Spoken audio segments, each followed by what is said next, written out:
हजरत उमर गुजर रहे, फजर की नमाज के बाद 2 गलियां रह गई हैं, आज पूरा नहीं हो सका आपका दौरा, जो रात को नकाब पहन के 2 गलियां रह गई तो नकाब ओढ़ के ही फजर के बाद निकल गए। एक छप्पर है छोटा सा, एक कुटिया है, झोंपड़ी, बूढ़ी अम्मा बैठी है। उमर फारूक गुजरने लगे, बूढ़ी को परेशान देखा, अम्मा जी इजाजत हो तो अंदर आ जाओ। बूढ़ी कहने लगी चल दौड़ जा, अपना काम कर, क्यों इजाजत दूं? तेरी मेहरबानी अम्मा, आने दो। क्या दौड़ जा? तेरी मेहरबानी अम्मा, गुजारिश है, चलो आ जाओ।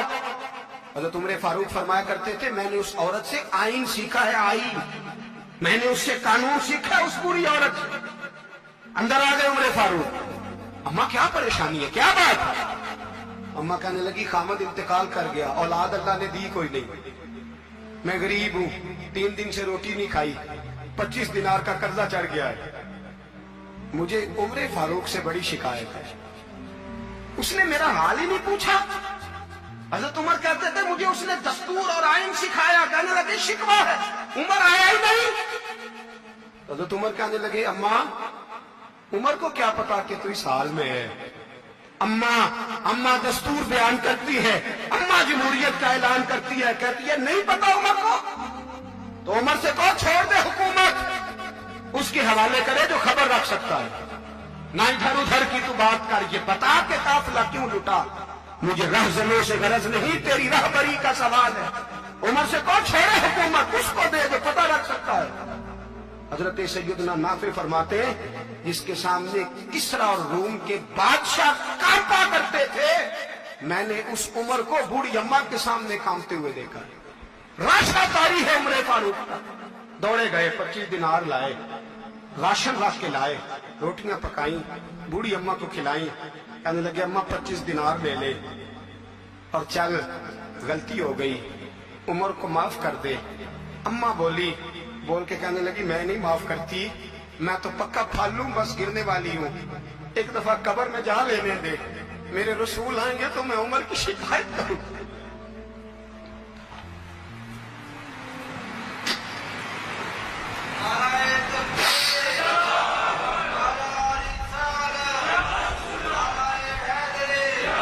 फरमाया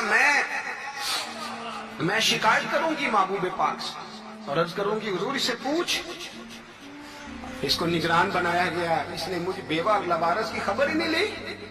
ये है आईन इस्लाम, ये है दस्तूर मुस्तफा करीम सल्लल्लाहु अलैहि वसल्लम। यहाँ कितने गरीब भूखे सोते हैं, कितनों के बच्चे रोज अगवा होते हैं, कितनी मुसीबतें। गवर्नमेंट कहती है कुछ भी नहीं, कुछ भी नहीं, कुछ भी नहीं, अफवाह है, अफवाह है, तो उसका इलाज क्यों नहीं होता? आप मैदान में सरेआम आके उसका ऐलान क्यों नहीं करते? जागिए और सुनिए मेरी बात। हजरत सैयदना फारूक आजम ने 25 दिनार दिए, फिर उस अम्मा को खाना दिया।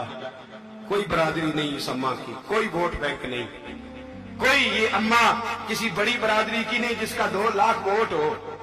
अमीरुल मोमिनीन हो के उमर फारूक अम्मा के कदमों में बैठ गए, कहने लगे अम्मा उमर कमजोर है, हुजूर का सामना नहीं कर सकता, तेरी मेहरबानी नबी पाक के सामने शिकायत ना करता। अम्मा कहने लगी चल मैं तेरी खातर माफ कर देती, जा तू मुझे किसी अच्छी माँ का बेटा लगता है, जा तेरी खातर। कहने लगे चल फिर मुझे लिख के दे। कहने लगी मैं तो अनपढ़ हूं, तू लिख दे, मैं दस्तखत कर दे। हजरत उमर ने लिखा। एक बूढ़ी अम्मा को शिकायत थी खत्ताब के बेटे उमर से, और फिर वो माफ हो गई। अम्मा कहती है मैंने अल्लाह की रिदा के लिए माफ, ये दस्तखत कर दो। अम्मा के आगे किया तो हजरत अली आ गए, हजरत अब्दुल्ला इब्ने मसूद आ गए। कहने लगे उमर यहाँ फिर रहे हो, मैं सारे मदीने में ढूंढ रहा था। अम्मा उठ के खड़ी हो गई, आए मैं मर गई, ये उमर था, ये मैंने क्या किया? हजरत उमर कहने लगे अम्मा ना, अपने वादे पे कायम रह, तूने जो कहा था उस पे कायम रह, हमें तो बताया गया था ये वाला निजाम पाकिस्तान में आएगा, ये कहा था कायदे आजम ने, ये रंग मिलेगा तुम्हें। कहा माँ तू वादे पे कायम है, लिख के दे। लिखा, अम्मा ने साइन किए। फिर हजरत अली से कहने लगे बतौरे गवाह आप भी साइन कर दो। फिर अब्दुल्ला इब्ने मसूद से कहने लगे आप भी साइन कर दो। साइन हो गए तो जनाब उमर ने रुका लपेटा। हजरत अली को कहने लगे अली तू मेरा दोस्त है, मेरी सुबहों और शामों से वाकिफ है, अली तू मेरा राजदार है यार, मुझे यकीन है कि मैं तुझसे पहले मर जाऊंगा, जब उम्र का इंतकाल हो जाए तो ये रुक्का मेरे कफन में रख देना, ये रखना मेरे कफन में। अली कहने लगे फिर क्या होगा? और मैं जब नबी पाक मेरी कब्र में आके पूछेंगे ना, बता तू हुक्मरान था क्या करके आया है, तो फरमाया मैं रुक्का निकाल के अर्ज करूंगा, सोने एक अम्मा नाराज थी मैं उसे भी राजी करके आया।